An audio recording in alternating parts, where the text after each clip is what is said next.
and thanks for watching. My name's Rich Tarani in the TMC Newsroom. I'm at the Telex CBX 2010 event at the Marriott Marquis in Manhattan, and on our program today is Dan Powdermaker, who is with Arbanet. He's the Senior VP of Sales and Marketing, and Dan, welcome to the show. Thank you. Good to see you again. So Arbanet's been a company that has been a true pioneer in the voice over IP space. Been around since the mid to late 90s, as I recall. Yeah.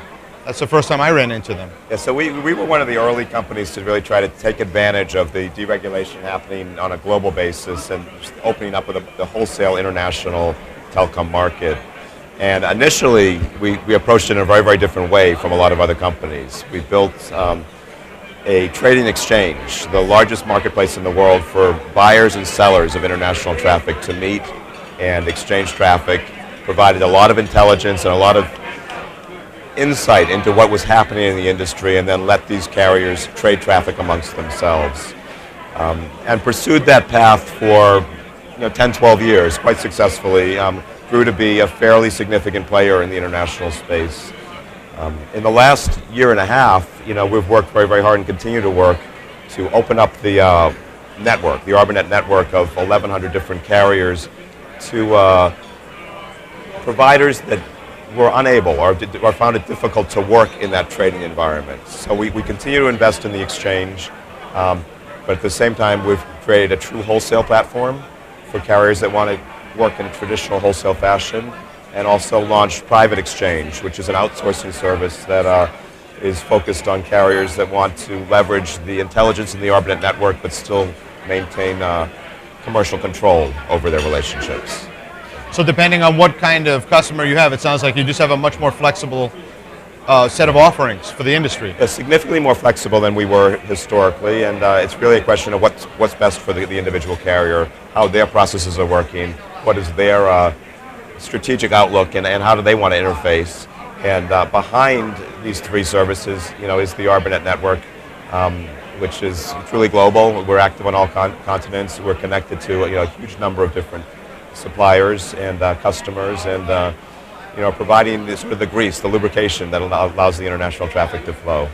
And can you talk about some of your recent customers? I don't know if that's off or on the record. Well, obviously a lot of the relationships we have are not public, but we have announced several in the last few months. One we announced, I think, in February, March timeframe, was a relationship with Megaphone, which is one of the leading Russian mobile carriers.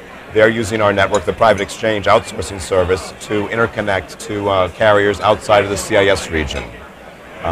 We are doing the settlements for them. We're doing TDM VoIP protocol conversion. We're doing the provisioning for them and interconnecting them with the rest of the world. And what this does for them is allows them to focus more of their efforts on their retail customer base, on customer product development, on customer service, and allows us to really, handle the back office and that international routing that we're so good at. Another one that we announced just last week is a relationship with Roshan, which is the leading Afghanistan mobile carrier, funded by Cable and Wireless International and the Aga Khan. They are currently operational in all provinces in Afghanistan and are doing very, very well as a company. They've selected our exchange product to trade traffic with carriers around the world, to open up supply to them so that they can, again, satisfy their retail users with high-quality, inexpensive international routes. They've also selected Private Exchange, which they're using to peer directly with some designated corresponding carriers in the Middle East and also in Europe.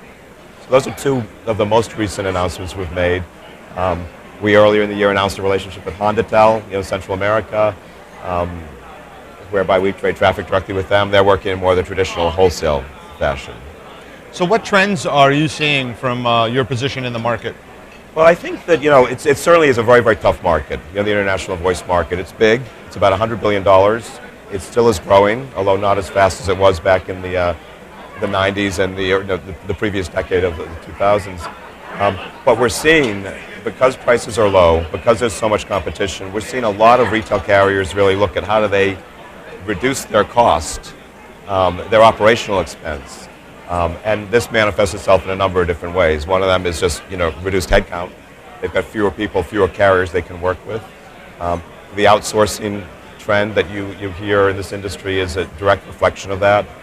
not everybody can carry international traffic cost effectively. You need to have very, very good scale, but also the ability to manage a tremendous amount of complexity. So we see carriers coming to us and looking for different solutions, but essentially what they're trying to do is still deliver international traffic to their retail customers, but try to do it less expensively and try to do it in a way that where they can manage the complexity that's out there.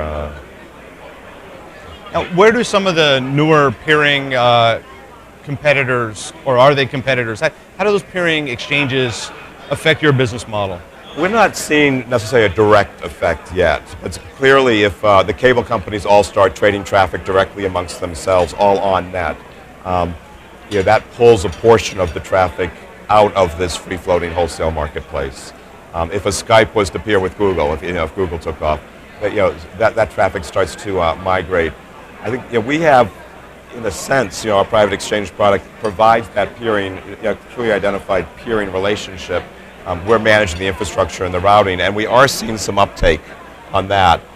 What is driving it, though, is not necessarily this vision, that we hear in the industry that everything will be an on-net call. What's really driving is some of the things I previously mentioned. Just how do you manage your bilateral with a different partner more cost-effectively? Understood. Or how do you manage credit and settlements? Which is a big issue in this industry as well. Sure, it's huge. Yeah.